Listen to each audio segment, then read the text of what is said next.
Hey guys, I'm Sarah. Every week I comb through hundreds of DIY videos preparing projects for our weekly maker show, Make or Break. Along the way, I find some good ones and some great ones. And right now, I'm gonna share them with you. This is Sarah's top 5 DIY router tables. Jay Bates is number 5 with his benchtop router table. Okay, so even though he's made several router tables in the past, his shop is currently missing one, so he decided to make one, specifically using his DeWalt trim router. This is a pretty simple build constructed with plywood, but to make sure this little table is nice and sturdy, he used continuous box joints all around the frame of the table to prevent any rocking while he works on it. Once he had the placement of the router selected, it was time to add the rest of the supports. Then he drilled a hole for the bit, added a sled, and finished up the rest of the assembly. See? Simple, right? MITCH DEITRICH is number 4. MITCH wastes no time jumping into this build by cutting the 2x4s down with the miter saw. He assembled the frame of this table pretty quickly with a little glue and brad nails. Next, it was time to move on to the tabletop. Once he had the plywood laminated, he cut it down to size with the table saw. The top was not 100% level, so he used some epoxy to help level off the surface, which also gives the final product a nice shiny finish.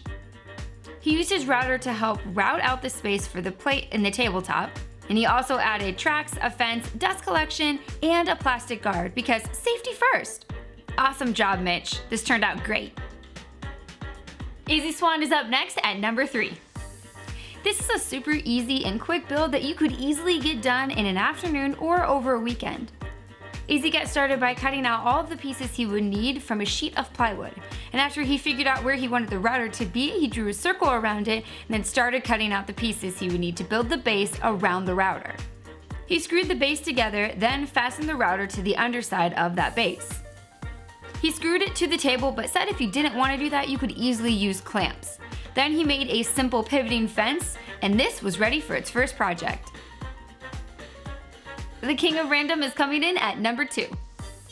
In this video, Grant walks you through how to turn a normal workbench into a flush-mounted router table. He started by cutting a hole in the tabletop where the acrylic router plate will rest. Next, he uses concrete pavers to help guide his router around the measurements he drew on the tabletop to create an inlay for the plate. He drilled some holes into the acrylic so you can attach it to the router, and then set it into the table.